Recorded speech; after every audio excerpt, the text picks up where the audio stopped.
This is the GForce Arms MKX-3. It is a AR-12 or an AR style 12 gauge shotgun, tactical mad-fed semi-auto shotgun. I've shot this once before and it destroyed all of my target stands. So we'll see how that goes today.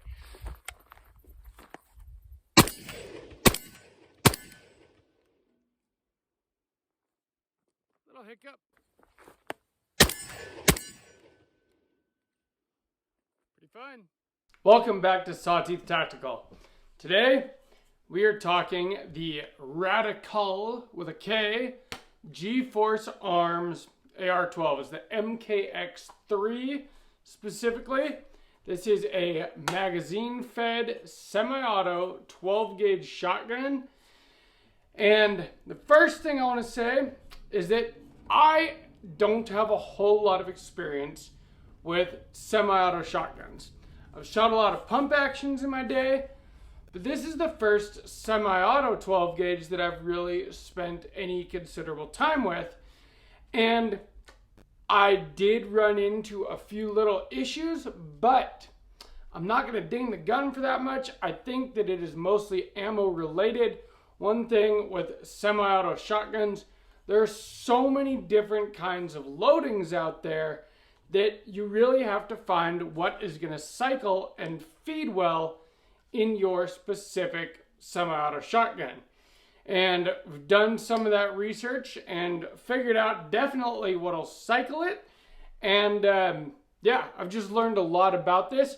I do want to thank Ian and Josie for loaning me this for review. We're actually going to do another episode next week. We're going to paint this. We're going to do the Joy of Painting Rifles series with Sawtooth Tactical on this shotgun. So I'm looking forward to that. But today is the range review. And I did have a lot of fun with this thing. We're going to go over the specs, the details, how it ran, and everything like we normally do. So make sure you're subscribed, and let's get started. This GForce Arms AR-12 has all of the same controls as an AR-15, which I am much more used to than one of these shotguns. So it's nice because everything is familiar.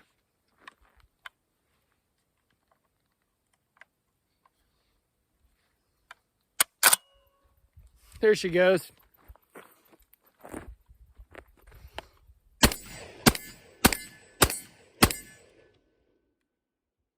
She runs. So this GForce Arms MKX-3, technically it is what is considered an AR-12. Meaning that it is 12 gauge, but it is built in basically an AR platform. It has the same controls as an AR-15, where you have your safety in the same spot. You have your bolt catch, bolt release, and it is side charging. So you have your charging handle here, which the safety actually has to be on fire in order to use it. Pull that back. It'll lock back, drop it with your ping pong paddle, mag release in the exact same spot. So if you know how to run an AR-15, which most gun owners do, you will know how to run this. And that is a very cool feature. Like I said, I'm mostly experienced with like your standard, Mossberg 500 or Remington 870, your normal shotguns. I grew up shooting skeet with a Remington 870 Wingmaster. So, like I said, this is my first real experience with one of these semi-auto ones. But they are very cool. And this one, I do have to say, the build quality feels very solid. This is made in Turkey. And there are a lot of semi-auto shotguns coming in from Turkey. And it's hard to know which ones might be worth spending your money on or not. And so that's why I'm making this video, because I've seen a lot of these for sale. They're usually at a pretty reasonable price point, which kind of leads me to believe that they might be pieces of shit. Luckily, I found out that this one is not. It's pretty dang solid, actually. And it was a lot of fun to shoot. So It does come with an aluminum, like full-length handguard, barrel shroud, whatever you want to call it. It has Picatinny on the top, so you can mount an optic, which I think if I owned this, I would put a red dot on it probably.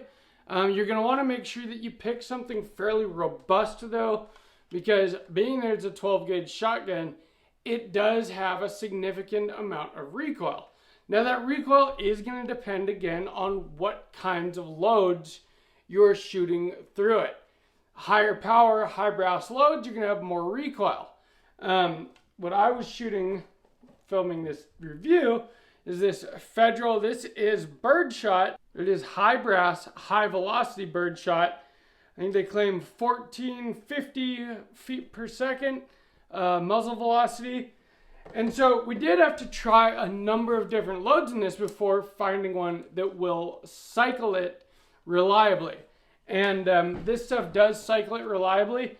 The 3-inch shells occasionally had a hard time feeding and needed just a little bit of help on the charging handle there.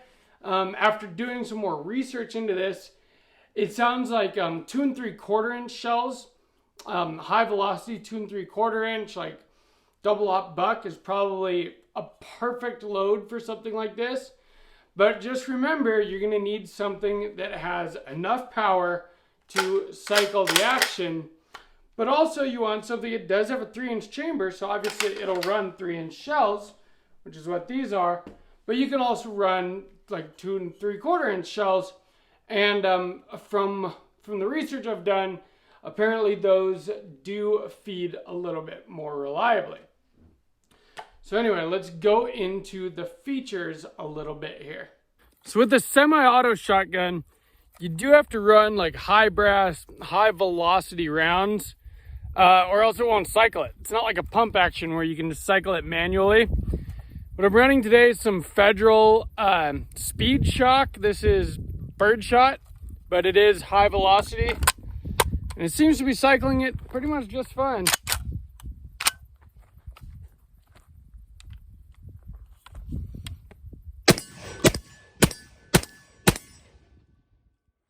Yeah, she works. So starting from the front, this thing has a very long barrel. You can switch out the chokes, and it actually comes with a number of different ones.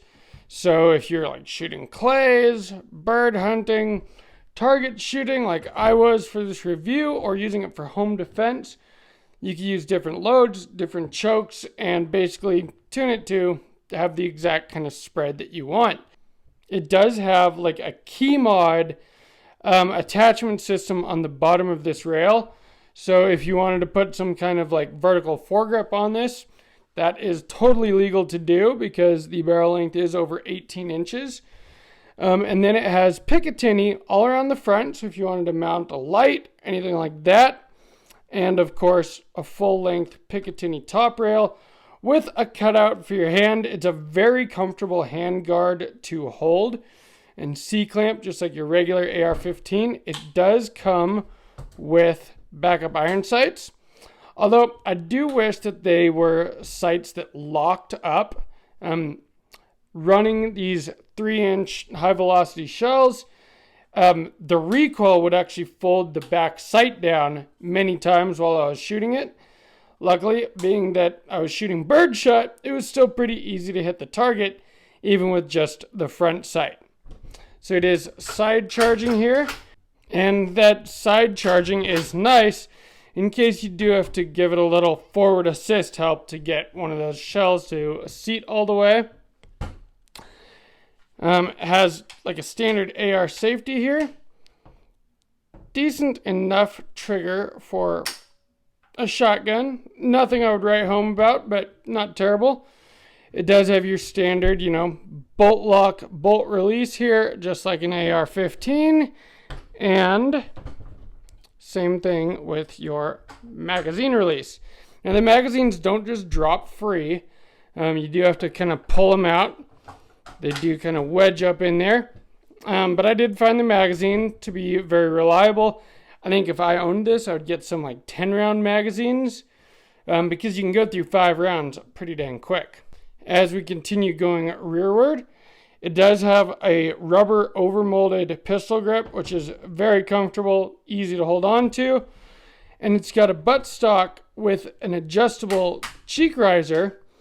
So depending on what kind of optic you want to run, if you like to have that height over bore, you can adjust this up so that you get the perfect sight picture. Now I found with these regular height backup iron sights that all the way down was the way to go. But it is very easy to adjust. Push those buttons in to bring it down. To go up, you could literally just pull it up. Everything is a little bit more difficult behind camera for some reason. It does have some QD sling swivel slots here so that you can run a sling, although there are none up front, so you would have to put some other kind of attachment either up here on the rail or down here in order to run a 2-point sling. So the one issue I've run into is that this thing comes with some backup iron sights, which is nice, but you do have to run high velocity ammunition through it, which has a lot of recoil, and it seems to fold this rear sight down after the very first shot. Luckily, being that I am shooting birdshot today, I can pretty much hit the target every time with just the front sight, but watch for it.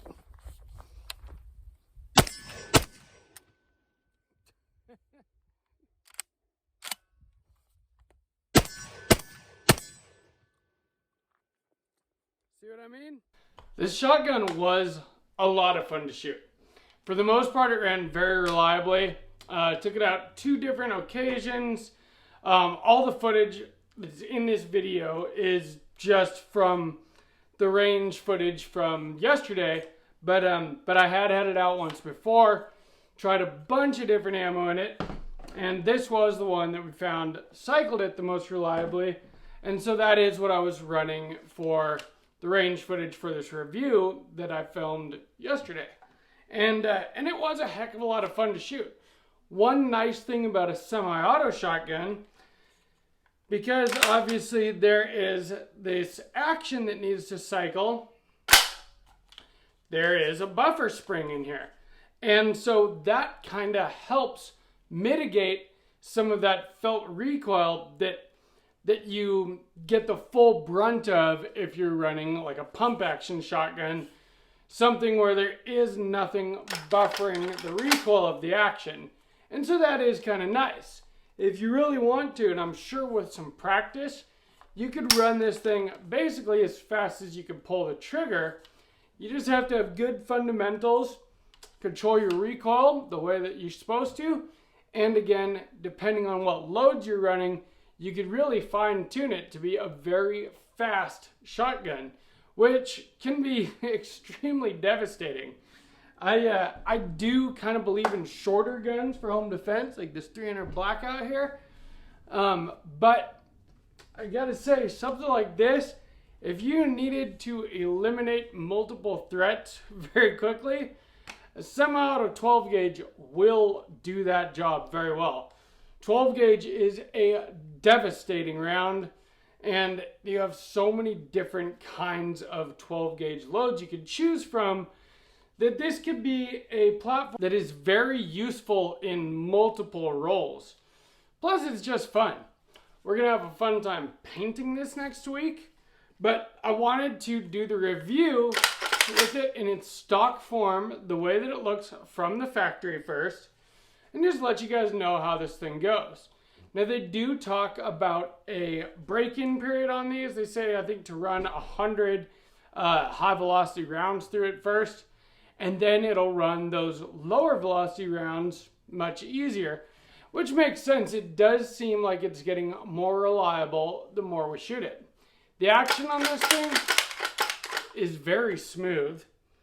The trigger is heavy, but it's not bad. It's in fact, let's just do this trigger together here.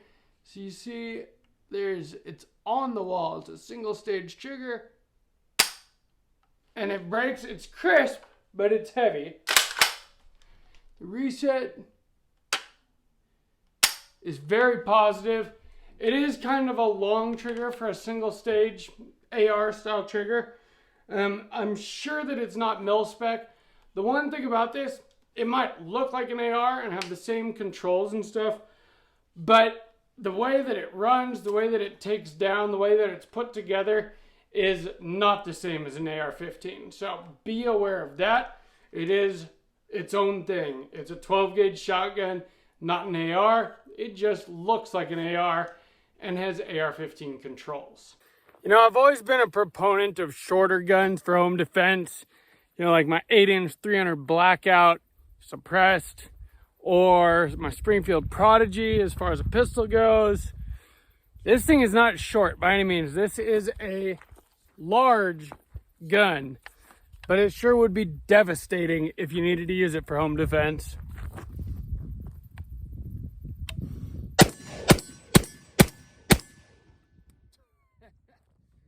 Five rounds, baby. So if you are interested in a Turkish semi-auto shotgun, which I assume that if you're watching this video, you might be, there are so many different options on the market. And I do feel like after having run this a bit now, that I could recommend this as a fairly high quality one. It seems to be very solid. It's and it works well. So there is that. It's imported by GForce Arms, which is out of Reno, Nevada. But these are built in Turkey. Turkey is known to make very high quality firearms though. MKE is from Turkey. They make like MP5 clones. There are lots of pistols coming from Turkey, and there are lots of different semi-auto shotguns coming from Turkey. And so it is hard to know which ones are going to be decent or not, because they come in at a pretty reasonable price point. And that is one of the things about this that kind of blows me away. I do feel like you get a lot for your money with something like this. And, you know, I'm all about high value. The more I've gotten into firearms, the longer I've been into this, the more that I want to save my money, buy once, cry once kind of thing, and get, you know, higher quality parts for my builds, higher quality firearms, things like that. But I do believe in high value, and if you can find something that's affordable and still high quality and reliable and accurate, well, that, in my opinion, is not a bad thing. And I do think that that's what you get with this GForce Arms MKX-3. This is made by Radikal, again, Radikal, but I think if you are looking for it, it'll be under GForce Arms, because that is what they call it once it is imported. That's the company that imports it, kind of like Century Arms imports the Wasser and other things like that. So, do I recommend this? I think so. You are going to have to do some fine tuning with it. You are going to have to find out what ammunition will run reliably in it. But that's fun anyway. That means going to the range and spending time shooting. And once you figure out what works well for your shotgun, you will have something very reliable, very devastating, and something that's a lot of fun to shoot that you can use in tons of different roles. I actually would love to take this thing out and shoot some clays with it. I think that would be a lot of fun. But it was great for target shooting yesterday. It would be extremely effective in like a home defense role, especially if you have a bigger home. Now, a lot of people think that with a shotgun that you don't have to aim because shot shells spread. Well, the spread that you're going to get within a home defense distance might be about the size of your fist. So you still do have to aim, and you have to think about the fact that you don't want to hit anything except for your intended target. As a gun owner, you have to be very responsible, and you are responsible for anything that comes out of the end of your barrel. So just think about that before you decide to use a shotgun for home defense. You guys might already know my home defense theory. I believe a little bit more in something like this or something like this for home defense. I think it would be a lot easier to grab a pistol quickly. So something with, you know, high capacity, light, and a red dot that's reliable. That's quick and easy to go. If you have a little more time, something like a suppressed 300 blackout that works out of a short barrel, also, in my opinion, ideal. I do believe shotguns have their place though, and I think we're going to be doing some more shotgun reviews on this channel in the near future. So stay tuned for that. I've also got a range review of the Skips Guns Prodigy coming later this week. So stay tuned for that as well. If you enjoyed this video, please like, share, and subscribe. And leave me any comments if you have experience with this or any other semi-auto 12 gauge shotguns or any gauge shotguns. I would love to hear about your experience. Tell me whether it has been positive or negative of different brands. It might help me choose what to get in the future. From Sawtooth Tactical, stay strapped or get clapped.